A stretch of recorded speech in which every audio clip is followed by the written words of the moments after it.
నమస్తే. నవలా శీర్షిక మానస సరోవరం. రచన రెడ్డి స్వరాజ్యలక్ష్మి గారు. చదువుతున్నది రాధిక. ఇక కథలోకి వెడితే, ట్రైన్ బయలుదేరుతున్నాను సుమా అన్నట్లు చివరిసారిగా కూతబెట్టి నిమిషంలో వేగాన్ని పుంజుకుంది. కంపార్ట్మెంట్ డోర్ దగ్గరే గీతనంటి పెట్టుకుని నిలబడిన మనోజ్ఞ తన విశాల నయనాలను మరింత విశాలం చేసి కంపార్ట్మెంట్ నంతటినీ చూపులతోనే చుట్టొచ్చింది.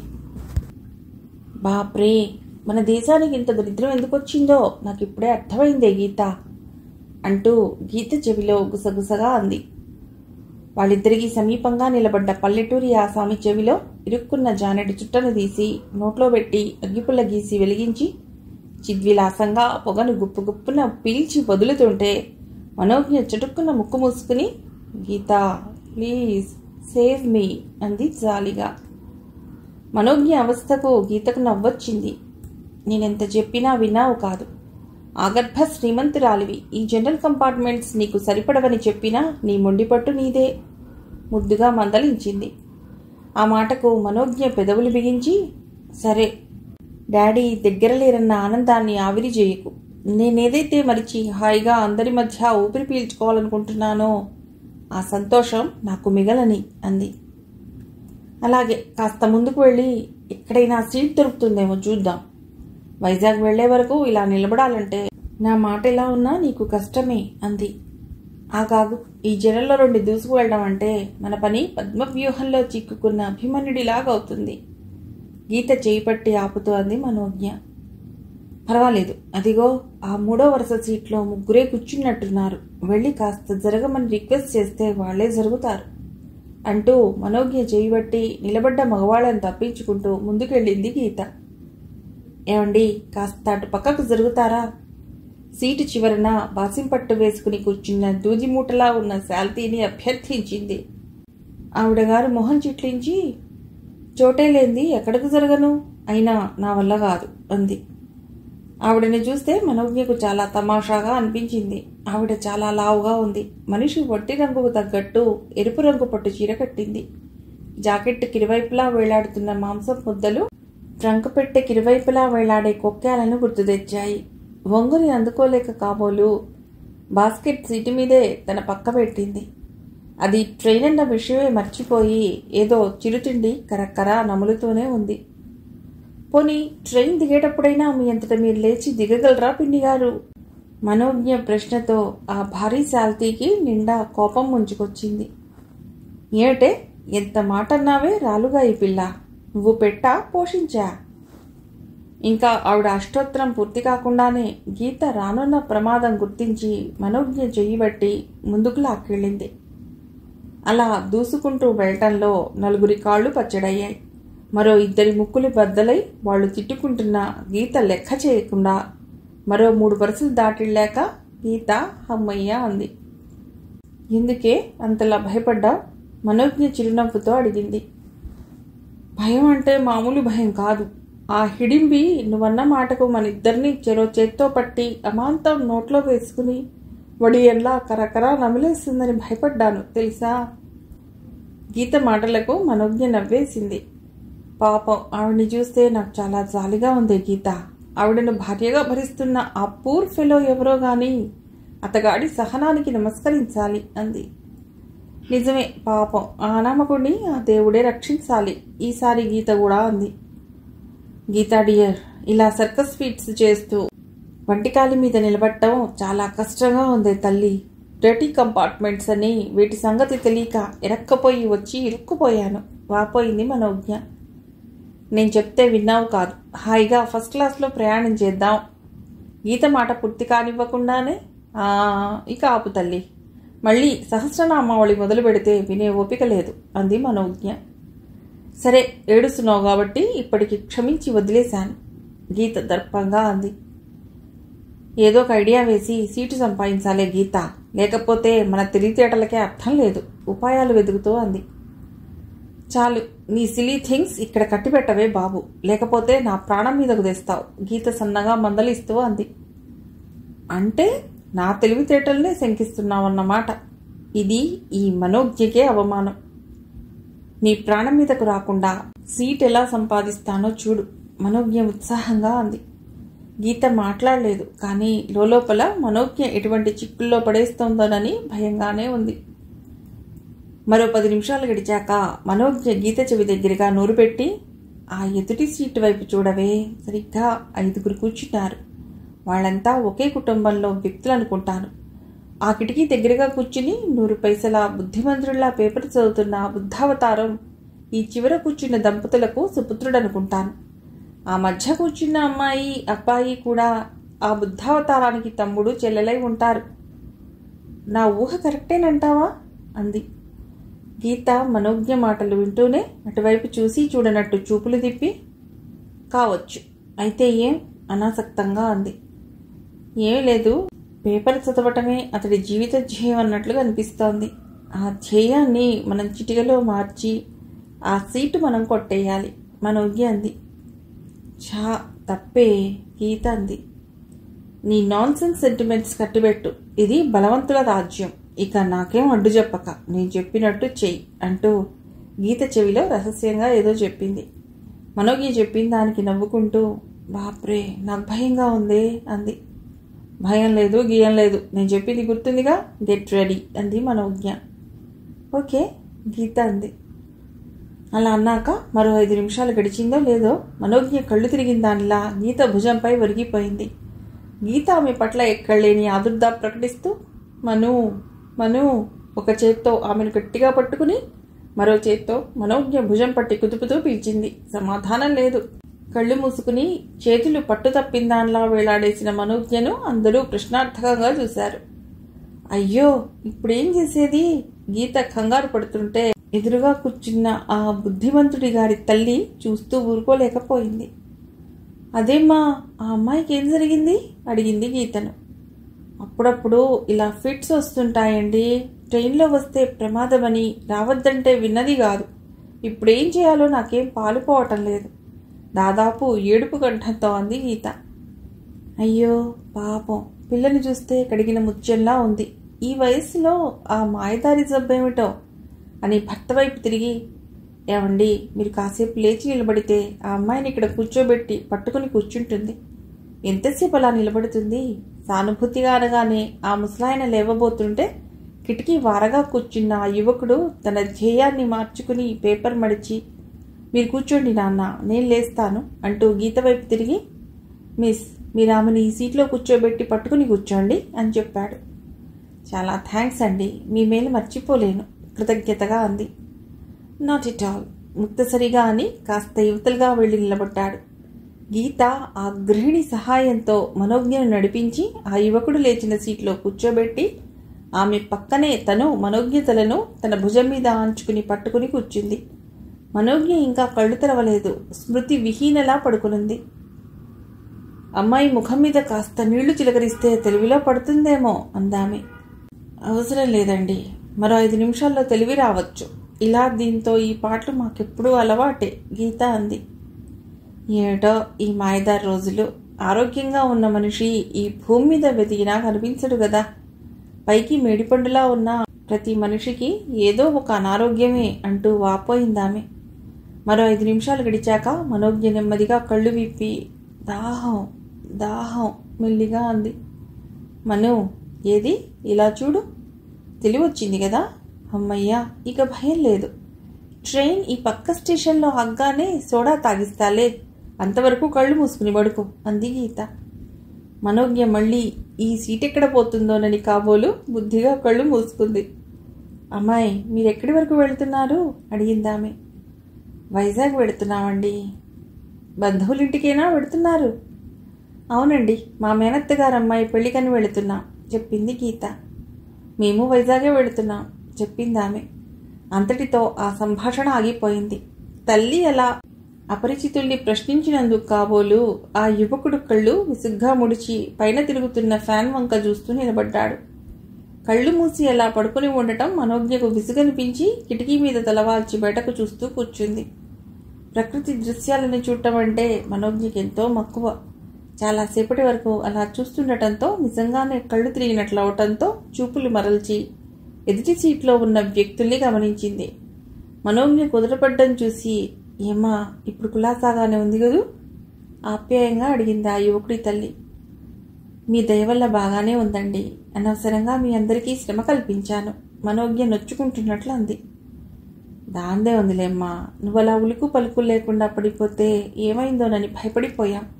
ఆ భగవంతుడి దయ వల్ల బాగానే ఉన్నాం. అదే 10,000 అందామె. ఆమె మాటల్లో మంచుకొండల మధ్య ఉన్న చల్లదనం గీత హృదయాన్ని తాకి కలవరబెట్టింది. మనోజ్ఞ వైపు ఇదంతా నీ వల్లనే జరిగింది సుమా అన్నట్టుగా సూటిగా చూసింది గీత. పోనివ్వవే అన్నట్లు నిర్లక్ష్యంగా చూపు తిప్పుకుని ఆ యువకుని వైపు చూసింది. అతడి వయస్సు 25 దాటి ఉండవచ్చు.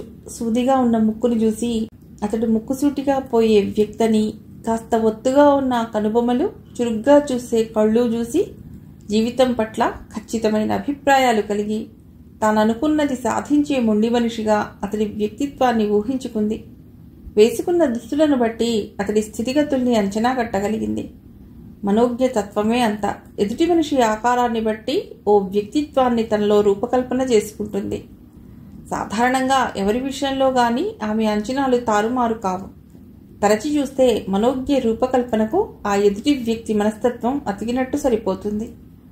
ఓ 2 నిమిషాలు అతన్ని శల్యపరీక్ష చేశాక గీత వైపు తిరిగి, సృష్టిలో అరుదుగా లభించే అపురూపమైన వస్తువేదో చెప్పవే అంది.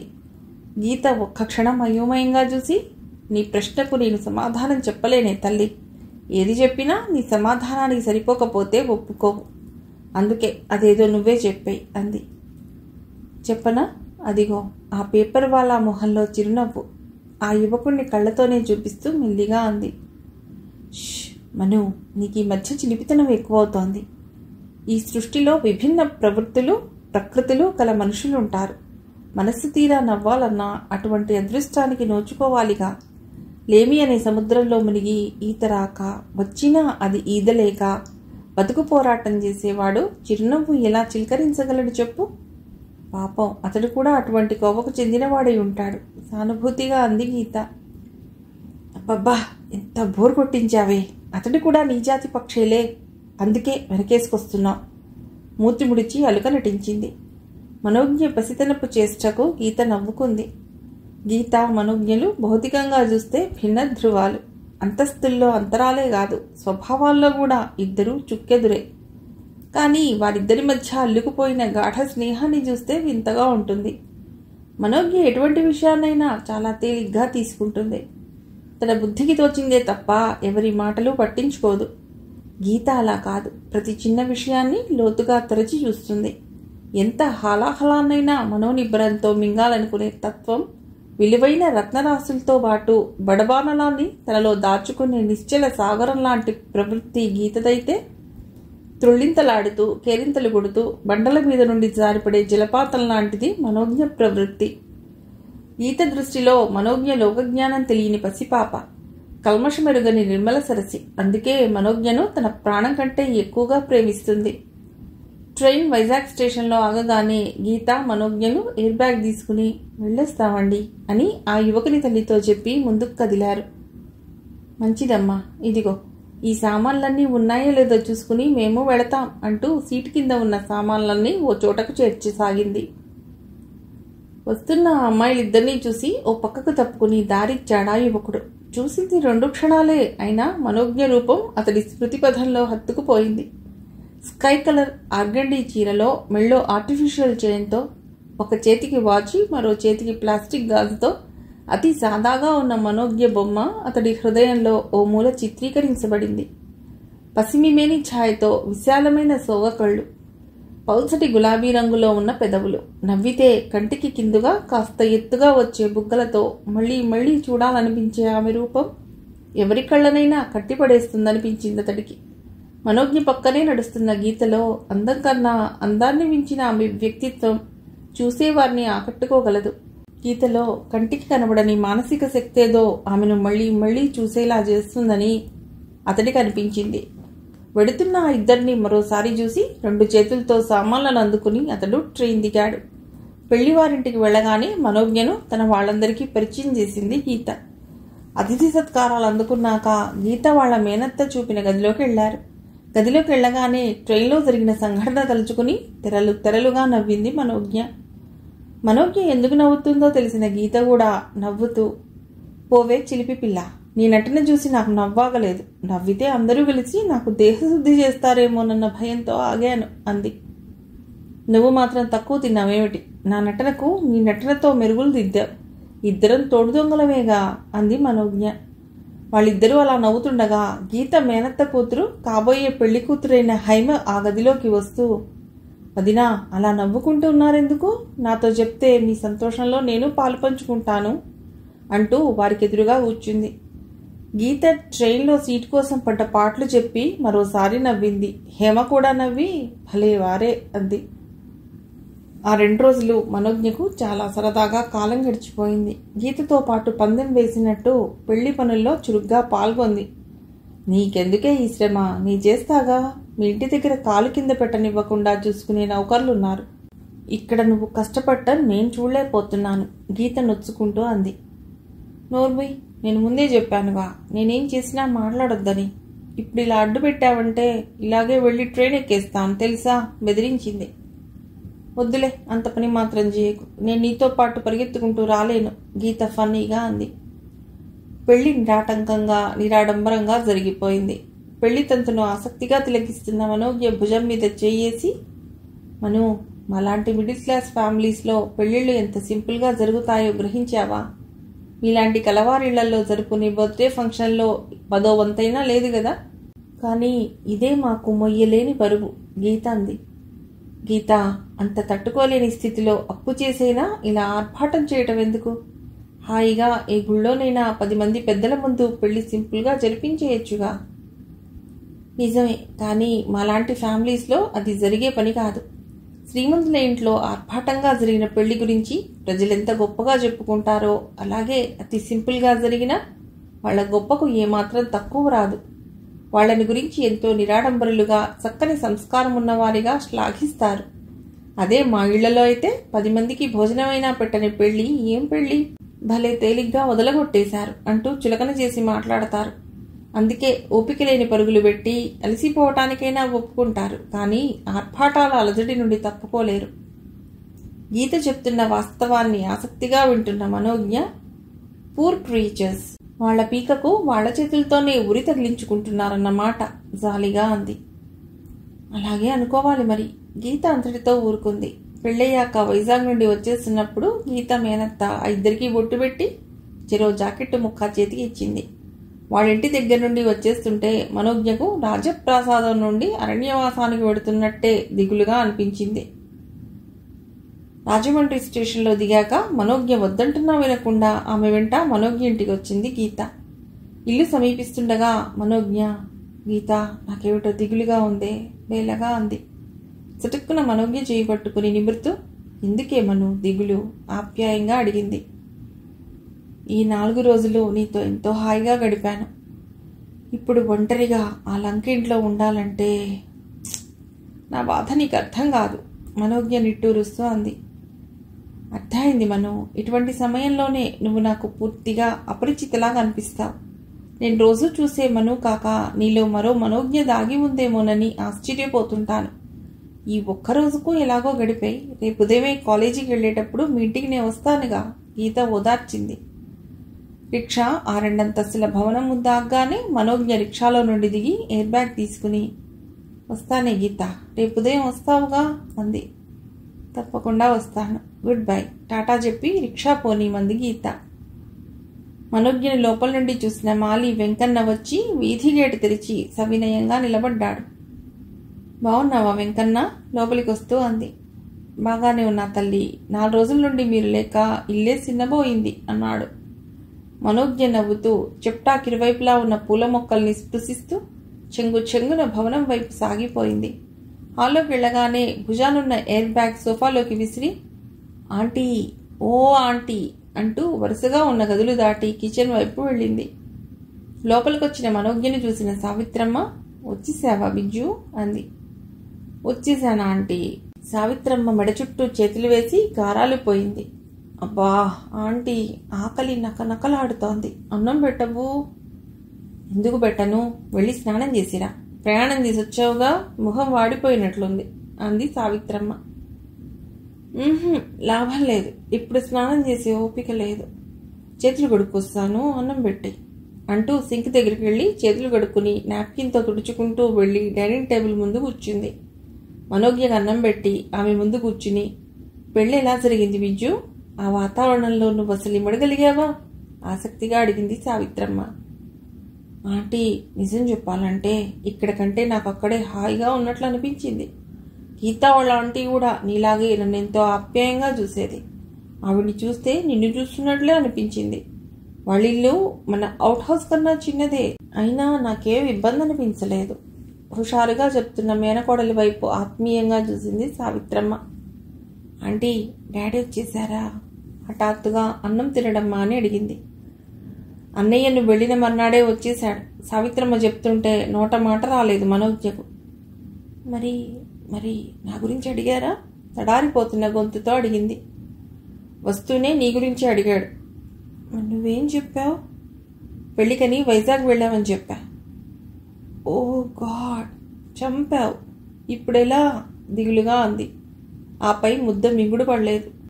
4 రోజుల వరకు రానని వెళ్ళిన డాడీ మర్నాడే వచ్చేయటం ఎందుకుటా? విసుగ్గా అంది మనోజ్ఞ. సావిత్రమ్మకు మనోజ్ఞ ఫోజ్ చూస్తే నవ్వొచ్చింది.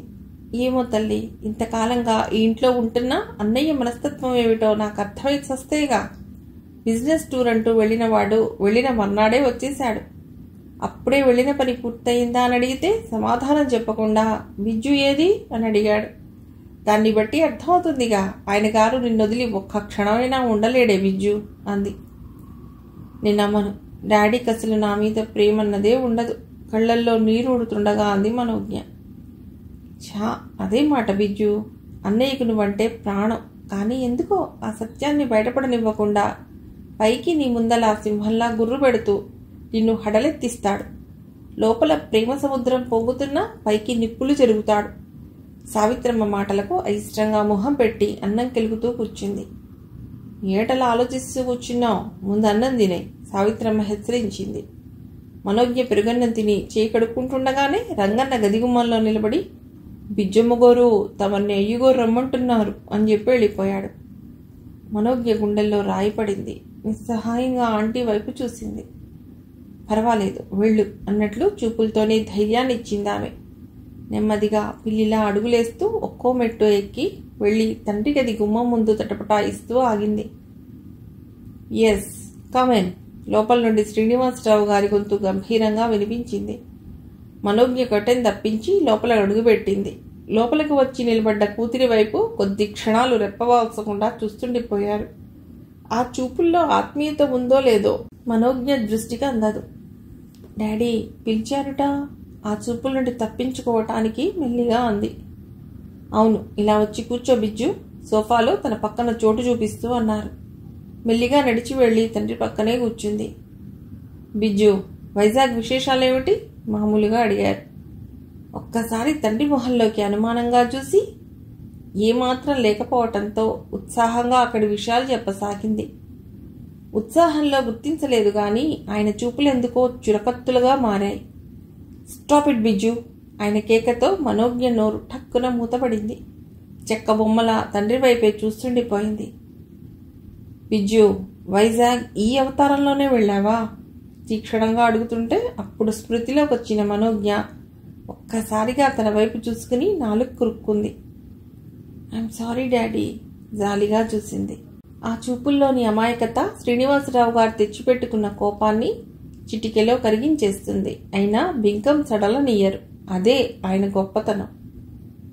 డోంట్ టాక్, తీవ్రంగా అనటంతో మళ్ళీ మనోజ్ఞ నోరు మూతబడింది. బిజ్జు, నువ్వెక్కడికెళ్ళినా నేను వద్దనను, కానీ నీ స్థితిని మాత్రం గుర్తుపెట్టుకో. అది కాదు డాడీ, జర్నీలో నగలు కొట్టేస్తారన్న భయంతో వేసుకోలేదు, నసిగింది. బిజ్జు, ట్రైన్లో నగలు కొట్టేస్తారని, ఆ పెళ్లివారు పేదవారు గనక పట్టుచీర కట్టుకోలేదని ఇటువంటి కుంటి సాకులు చెప్తే నాకు నచ్చదు. నువ్వు వట్టి మనోజ్ఞవి కాదు, లక్షాధికారి శ్రీనివాసరావు గారి ఏకైక పుత్రికవు. నువ్వెక్కడికి వెళ్ళినా నీ వెనక నా పరువు ప్రతిష్టలు వెన్నంటే ఉంటాయని మర్చిపోకు. మన స్టేటస్కు తగ్గట్టు హుందాగా ప్రవర్తించడం నేర్చుకో, హెచ్చరించారు. అలాగే డాడీ, బుద్ధిగా తలూపింది మనోజ్ఞ. సాయంత్రం ఎక్కడికి వెళ్ళకు. విశ్వేశ్వరరావు కూతుళ్ళు జన, నళిని మన ఇంటికి వస్తారు. వాళ్ల ముందు కాస్త మర్యాదగా ప్రవర్తించు. నీ చిలిపి వేషాలు కట్టిపెట్టు. అలాగే మళ్ళీ తల ఊపింది. లేచి వెళ్ళబోతున్న మనోజ్ఞను, చూడు బిజ్జు, వాళ్ళొచ్చేసరికి ఇలాగే ఉంటావా? ఆ బట్టలు మార్చి మంచి బట్టలు వేసుకుని నగలు పెట్టుకో వెనక నుండి హెచ్చరించారు. మనోజ్ఞ మౌనంగా కిందికొచ్చి అమ్మయ్య అని తేలిగ్గా ఊపిరి వదిలింది. మనోజ్ఞ వెళ్ళాక కూతురు గురించే ఆలోచిస్తూ ఒంటరిగా మిగిలారు. ఆయనకు బిజ్జు అంటే ప్రాణం. తన పెళ్లైన 12 ఏళ్లకు భార్య మనోహరి ఎన్నో పూజలు, వ్రతాలు చేయగా ఆ దేవుడు కరుణించాడా అన్నట్టు బిజ్జు కడుపున పడింది. భార్య గర్భవతిని తెలుసుకున్న క్షణంలో ఆయన పొందిన ఆనందం వర్ణనాతీతం. దంపతులిద్దరూ తమ జీవితం ఆనాటితో సాఫల్యం పొందినట్లు మురిసిపోయారు. పుట్టబోయే బిడ్డ మీద రంగురంగుల కలలు కన్నారు. ఆ కలల్ని నిజం చేస్తూ ఓ శుభ సమయంలో మనోజ్ఞను కని భర్త చేతుల్లో పెట్టి నిశ్చింతగా కన్ను మూసింది మనోహరి. తన అర్థభాగంగా వెలిగిన భార్య దూరమయ్యాక ఆయనకు బతుకు మీదే విరక్తి కలిగింది. కానీ భార్యకు ప్రతిరూపంగా, తీపి గుర్తుగా తనకు మిగిలిన చిన్నారి మనోజ్ఞ కోసం మనిషిగా మిగలాలనుకున్నాడు. మనోజ్ఞ కళ్ళు, బుగ్గలు, ఆ చిరునవ్వు అంతా భార్య పోలికే. ఆ పసిదాని ముఖంలోకి చూస్తూ ఈ సర్వ ప్రపంచాన్ని, బాధలను మర్చిపోయేవాడు. మనోహరి పోయాక సావిత్రమ్మ ఆ ఇంటికొచ్చి అన్నగారికి అండగా నిలిచింది. సావిత్రమ్మ 25 ఏళ్ల సావిత్రిగా ఉన్నప్పుడే భర్త దూరమయ్యాడు. భర్త పోయే నాటికి 10 ఏళ్లు కాపురం చేసిందన్నమాట తప్పితే సావిత్రికి మిగిలిన తీపి గుర్తులేం లేవు. భర్త తరపున తనకు సంక్రమించిన ఆస్తిని, పొలాలను చూసుకుంటూ అత్తగారింటనే ఉండిపోయింది. ఎవరినైనా దత్తత తీసుకోమని చాలామంది సలహా ఇచ్చారు. మరికొందరైతే తమ పిల్లల్ని ఆమె కంటగలపాలని చాలా ప్రయత్నాలు చేశారు. కానీ సావిత్రి దేనికి మొగ్గు చూపలేదు. అందరి సలహాలను చిరునవ్వుతోనే తోసిపుచ్చింది. చాలాసార్లు మనోహరి, శ్రీనివాసరావు గారు సావిత్రిని అక్కడి నుంచి వచ్చేయమని, తామే లోటు లేకుండా చూస్తామని అన్నా ఆ ఊరు వదిలి రావటానికి ఒప్పుకోలేదు. కానీ మనోహరి నిష్క్రమణతో మిగిలిన ఆ రోజుల పసిగుడ్డు సావిత్రమ్మ కాళ్లకు బంధాలు వేసి ఆ ఇంట్లో బంధిని చేయగలిగింది. కడుపు తీపంటే అనుభవం లేని ఆ స్త్రీ హృదయానికి తెలియకపోయినా పసిడి బొమ్మ లాంటి మనోజ్ఞను తన ఒళ్ళోకి తీసుకుని గుండెల్లో పొదుముకుని అంతకంటే ఆదరంగానే పెంచింది. మనోజ్ఞకు ఆమె ఆత్మీయతలో తల్లి అన్న పదమే గుర్తులేదు. పసితనంలో సావిత్రినే అమ్మ అని పిలిచినా కాస్త ఊహ తెలిసాక అలా పిలవటం మాన్పించి ఆంటీ అని పిలవటం నేర్పింది. గత స్మృతుల తాకిడికి ఒక్కసారిగా కలవరంతో విచలితుడయ్యాడు శ్రీనివాసరావు. చిన్నపోయిన వదనంతో కిందకొచ్చిన మనోజ్ఞను చూడగానే సావిత్రమ్మకు అన్నగారేదో అన్నాడని అర్థమైంది. బిజ్జు, డాడీ ఎందుకు పిలిచారో చెప్పనే లేదు అంది. ఇంకెందుకు పిలుస్తారా ఆంటీ? నేను మర్చిపోయానేమోనని ఆయన స్టేటస్ను, పరువు ప్రతిష్టని జ్ఞాపకం చేయటానికే పిలిచారు. ఆంటీ, నా దృష్టిలో నేనున్నది ఒక జైల్. ఆ జైలుకు డాడీ అధికారి. 7 సముద్రాల మధ్య కట్టిన ఆయన స్టేటస్ అనే ఒంటి స్తంభం మేడలో నన్ను బంధించి ఆయన కాపలా కాస్తుంటారు. అక్కసుగా ఆర్ద్రమైన కంఠంతో అంది మనోజ్ఞ. నువ్వు పొరబడుతున్నావు బిజ్జు. డాడీ వ్యక్తిత్వాన్ని తప్పుగా అంచనా వేయకు. మీ డాడీ కూడా నీలాగే ఓ బంధి. నువ్వు చిన్న ఖైదీవైతే ఆయన పెద్ద ఖైదీ. మీ ఇద్దరికీ అదే తేడా అంది సావిత్రమ్మ. ఆంటీ అయోమయంగా చూసింది మనోజ్ఞ. నిజం బిజ్జు, సృష్టిలో మనిషి అవసరాల కోసం సృష్టించబడింది డబ్బు. ప్రతి మనిషికి అవసరాలకు మించి డబ్బు సంపాదించాలనే తృష్ణ ఉంటుంది. ఆ తృష్ణతో ప్రతి క్షణంతో పందెం వేస్తూ తన అదృష్టాన్ని పరీక్షించుకుంటాడు. అయితే ఆ టాస్లో గెలుపొందిన వారు ఈ కొద్దిమందో ఉంటారు. డబ్బును తన గుప్పిట్లో నొక్కిపెట్టి ఉంచాలనుకోవటం మనిషి తెలివి తక్కువతనం. ఆ డబ్బు మనిషికి తెలియకుండానే స్టేటస్, పరువు, ప్రతిష్టలు అనే పరిధి గీసి ఇనుప చక్రంలో బంధిస్తుంది. స్టేటస్ భవనపు చివరి అంతస్తులో కూర్చున్నాక మనిషి కిందికి తొంగి చూస్తే ఏముంటుంది? భరించలేని ఒంటరితనం మిగులుతుంది. ఆ వరవడిలో బంధువులు, ఆత్మీయులు ఆ మనిషికి తెలియకుండానే దూరమై అతడి స్థితి కీకారణ్యంలో చిక్కబడ్డట్టు అవుతుంది. ప్రజలు ఆ మనిషి గొప్పతనాన్ని శ్లాఘిస్తుంటే తన మనస్సుకు అహమనే అందమైన తెర కప్పుకొని తనను తానే మభ్యపెట్టుకో చూస్తాడు. తను సంపాదించిన డబ్బునే కాదు, ప్రజలు తనకు అంటగట్టిన గొప్పతనాన్ని కూడా కాపాడుకోవటానికి ప్రతి క్షణాన్ని వెచ్చిస్తూ అహర్నిశలు అశాంతితో వేగిపోతాడు. ఇప్పుడు చెప్పు బిజ్జు, డాడీ కూడా ఎటువంటి ఉరుల మధ్య చిక్కుకున్న మనిషో అర్థమైంది కదూ? సావిత్రమ్మ మాటలకు మనోజ్ఞ కొద్ది క్షణాలు ఆలోచిస్తుండిపోయింది. రియలీ ఐఎమ్ సారీ ఆంటీ, కానీ నా పరిస్థితి నువ్వు అర్థం చేసుకోవాలి. నిజంగా నేను డాడీ చెప్పినట్టే నా చీరలు వస్తువులు మోసుకుని వైజాగ్ వెళ్ళుంటే వాళ్ళు నన్ను ఇప్పుడు కలుపుకున్నంత ఆత్మీయంగా తమతో పాటు కలుపుకునేవారేనా? పూరిపాకలో నియాన్ లైట్లు వెలిగించినట్లు వారందరి మధ్య నేను ప్రదర్శన వస్తువునై ఉండేదాన్నేమో. కాలేజీలో కూడా అంతే. నేనెంత నిరాడంబరంగా అలంకరించుకుని వెళ్ళినా నాతో స్నేహం చేయటానికే చాలా మంది అయిష్టంగా నాకు దూరంగా ఉంటారు. నాకు అందరితో కలిసిమెలిసి హాయిగా గడపాలనుంటుంది. డాడీ నా ఆనందానికి ఎప్పుడూ అడ్డంకి వేయాలని చూస్తారు. అసలు డాడీకి ఇంత పట్టుదల ఎందుకు? ఆయన నా విషయంలో అంత పట్టుదల సగమైనా విడవచ్చుగా, ఆవేశంగా అంది మనోజ్ఞ. బిజ్జు, డాడీని విమర్శించేంత పెద్దదానివయ్యావన్నమాట. ఆయన నీకోసం తన స్వసుఖాన్ని కూడా త్యజించి నీ మీదే ప్రాణాలన్నీ నిలుపుకుని నిన్ను అభిమానిస్తున్నందుకు ఇలాగేనా నీ కృతజ్ఞత ప్రకటించేది? కోపంగా అంది. అమ్మా, కలవరంగా అంది మనోజ్ఞ. ఆ పిలుపుకు సావిత్రమ్మ కదిలిపోయింది. ఆమెలో స్తబ్దమైన మాతృత్వపు మధుర తంత్రులను ఆ పిలుపు సున్నితంగా స్పృశించింది. బిజ్జు మనోజ్ఞను చుట్టుకున్న గుండెల్లో దాచుకుంది. నీకు ఎప్పుడెలా ప్రవర్తించాలో, ఎవరినిలా లొంగదీయాలో బాగా తెలుసు అంటూ మనోజ్ఞ నుదుటి మీద చుంబించింది. ఆంటీ, ఈరోజు విశ్వేశ్వరరావు గారి అమ్మాయిలు వస్తారట. వాళ్ళు వచ్చేసరికి నీట్గా తయారై ఉండమని డాడీ ఆజ్ఞ. నా బీరువాలో ఏదైనా చీర సెలెక్ట్ చేసి పెట్టవా?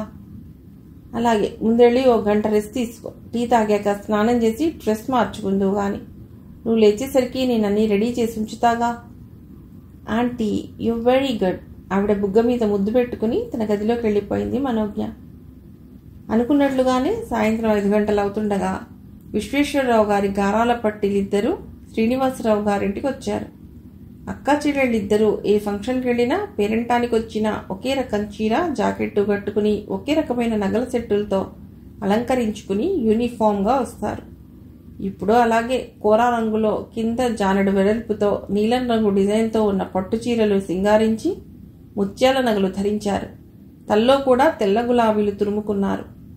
వాళ్ళు వచ్చేసరికి వాళ్ల కోసమే ఎదురు చూస్తూ హాల్లో కూర్చున్న మనోజ్ఞ వాళ్ళు కాస్త దూరంలో ఉండగానే కారిడార్లోకి వచ్చి రండి రండి అంటూ చిరునవ్వుతో ఆహ్వానించి డ్రాయింగ్ రూమ్కు తీసుకెళ్లి కూర్చోబెట్టింది. ఆ డ్రాయింగ్ రూమ్ను చూస్తే చాలు శ్రీనివాసరావు గారి వైభవానికి చూపరులు కించిత్ అసూయపడక మానరు.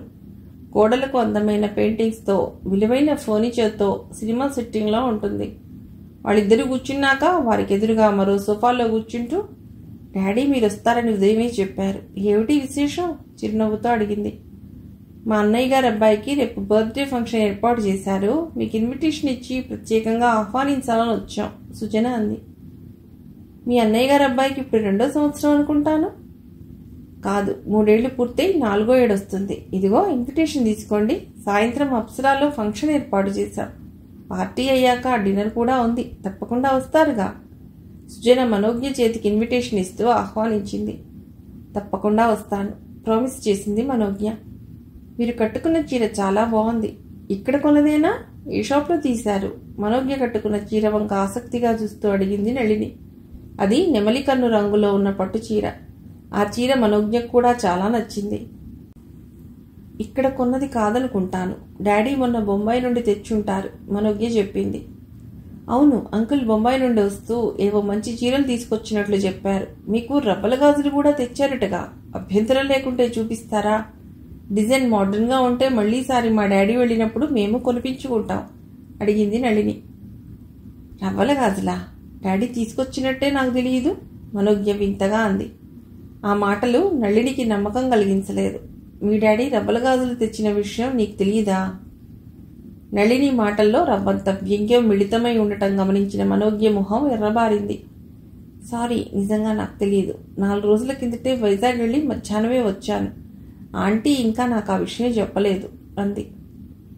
సరే, రేపు ఫంక్షన్కి వచ్చేటప్పుడు వేసి రండి, మా మమ్మీకి చూపిస్తాం, మర్చిపోరుగా. అలాగే, అయిష్టంగా అంది. ఇంతలో సావిత్రమ్మ మల్లమ్మ చేత టిఫిన్ పట్టించుకుని అక్కడికొచ్చి ఏమా బాగున్నారా ఆప్యాయంగా అడిగింది. బాగానే ఉన్నామండి చెప్పింది సుజన. మల్లమ్మ ట్రే వారి మధ్యగా ఉన్న టేబుల్ మీద పెట్టి వెళ్ళింది. టిఫిన్ తీసుకోండమ్మా అంటూ ముగ్గురికి టిఫిన్ ప్లేట్లు అందించింది సావిత్రమ్మ. వద్దండి, ఇప్పుడే ఇంటి దగ్గర తినే బయలుదేరాం మొహమాటంగా అన్నారు. దాందే ఉంది, మీరు మరో 4 చోట్లకు తిరిగి ఇన్విటేషన్స్ ఇచ్చేసరికి ఈ టిఫిన్ కాస్త అరిగిపోతుంది అంటుంటే వాళ్లకు అందుకోక తప్పలేదు. మీకు ఫైనల్ ఇయర్లో సబ్జెక్ట్స్ ఉండిపోయినట్లున్నాయి, పూర్తి చేశారా? మనోజ్ఞ సుజనని అడిగింది.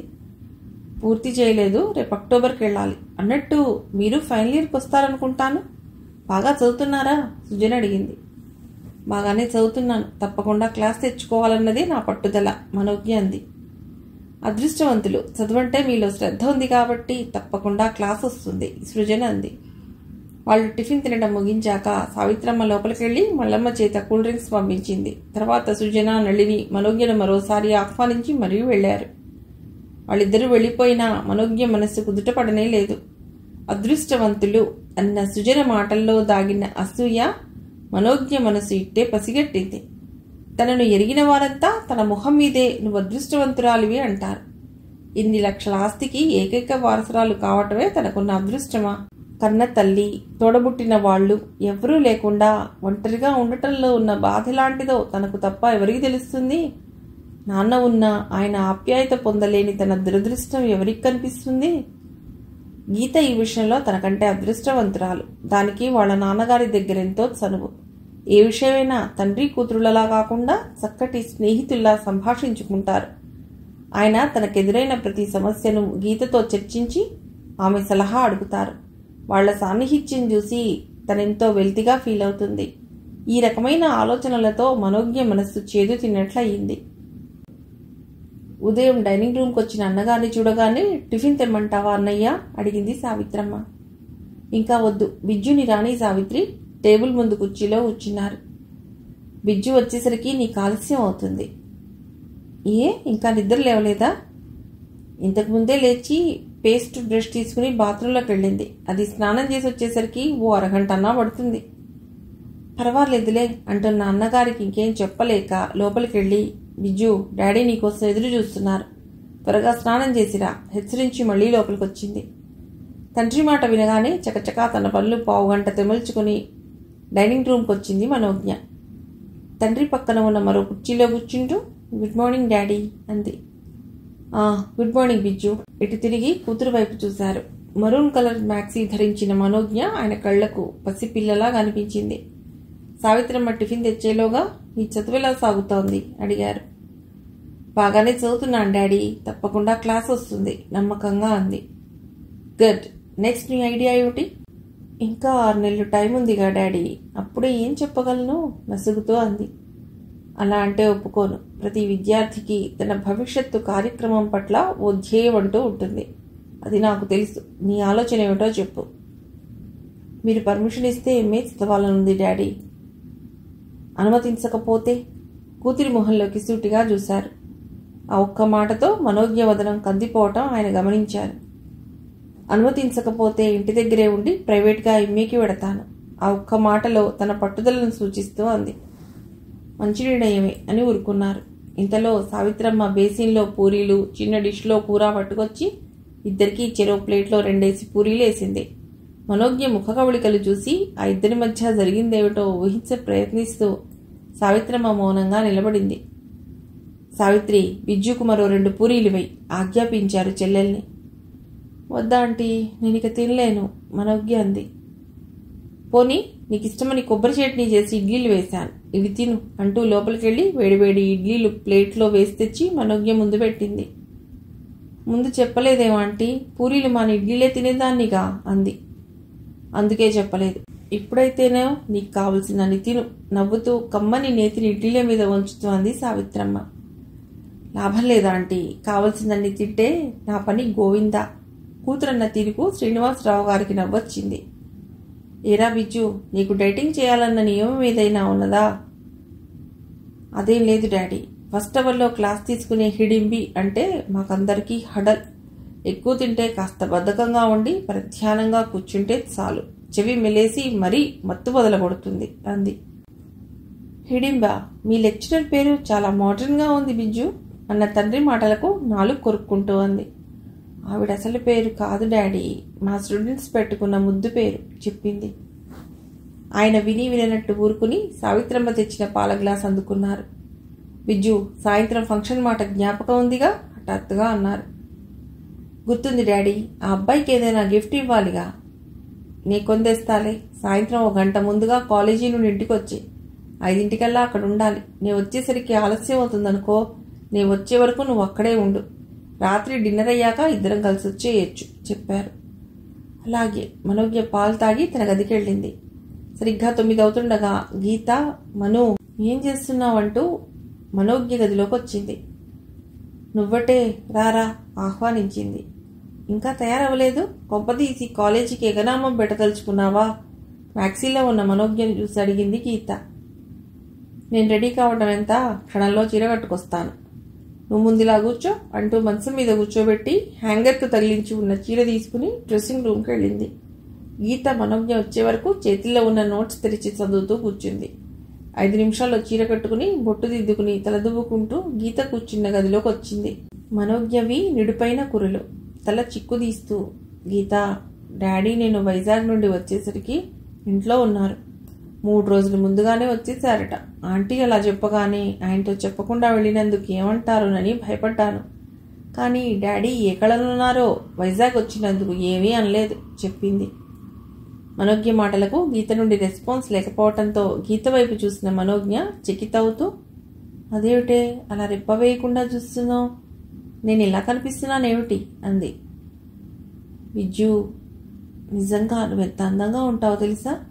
నిన్ను చూస్తే ఒక్కోసారి నాకు అప్సరలోకంలో ఉండవలసిన నువ్వు ఆ దేవేంద్రుడి ఆగ్రహానికి గురై శాపవశాన ఈ మానవలోకంలో పుట్టావేమోననిపిస్తుంది. ఒక్కో భంగిమలో నీ అందం చూసి నన్ను నేనే మర్చిపోతుంటాను. నిన్ను చేపట్టే ఆ అదృష్టవంతుడెవరో.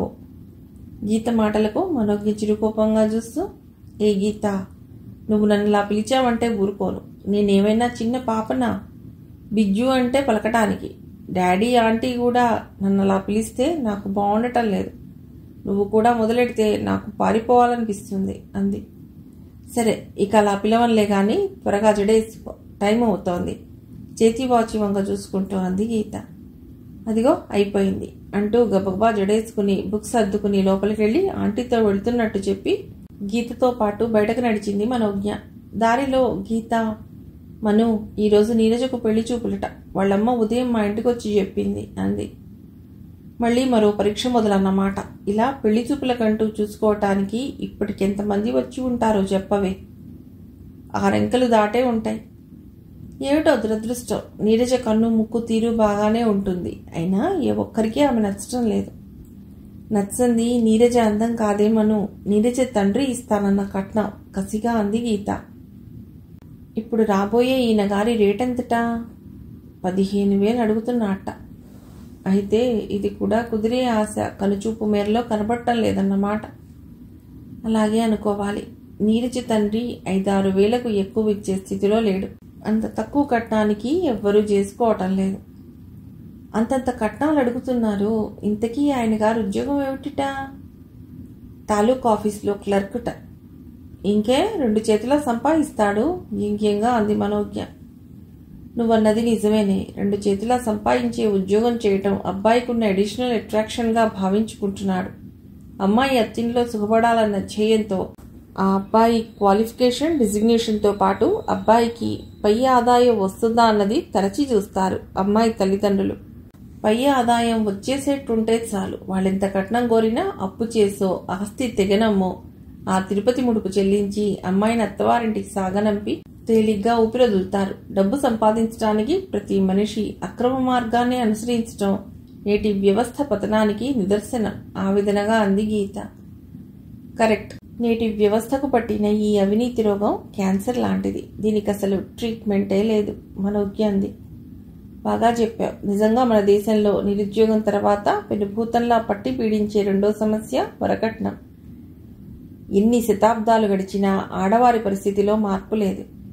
ఎన్ని కన్నెగుండెలు తమ కలలన్నీ వాడిన పువ్వుల్లా రాలిపోతుంటే వడగాల్పుల్లాంటి నిట్టూర్పులు వదులుతున్నాయో, ఎన్ని లేత పువ్వులు ఆ అగ్నిగోళాల్లో పడి మాడిపోతున్నాయో.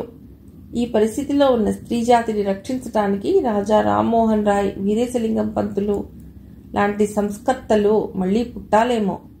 మన స్త్రీ జాతికి ఇక ఎప్పటికీ విముక్తి లేదేమో. తన కంఠం దుఃఖభారంతో వణికింది. గీత, ప్లీజ్ రిలాక్స్. మనోజ్ఞ గీత భుజం నిమురుతూ లాలనగా అంది. వాతావరణం ఆ సంభాషణతో బరువుగా మారింది. ఇద్దరూ మౌనంగా నడవసాగారు. సాయంత్రం మనం నీరజింటికి వెడదామే, మనోజ్ఞ అంది. మనం ఎందుకు? అయినా మనం వెళ్ళటం బాగుండదు, గీత అంది. ఎందుకు బాగుండదు? నీరజ తల్లిదండ్రులు ఏమనుకుంటారు? ఈ పెళ్లి కొడుకుల బుద్ధి తిన్నగా ఉండి చావదు. పెళ్లి చూపుల్లో చూసిన పిల్ల కంటే అతడి ఎదుటపడ్డ మరో అమ్మాయి ఎవరైనా అందంగా కనిపించిందనుకో, నాకు ఈ అమ్మాయి వద్దు, ఆ అమ్మాయే కావాలి అంటూ బేరసారాలు సాగిస్తారు. నిజంగా నువ్వే అతడి కంటపడితే ఇంకేమైనా ఉందా? గీత అంది. అతడి కంట మనం పడొద్దులే, నీరజను అలంకరించే నెపంతో పెడదాం. మనోజ్ఞ పట్టుదల తెలిసిన గీతకు ఇక ఊ అనక తప్పలేదు. మిగిలిన కథ తర్వాతి భాగంలో.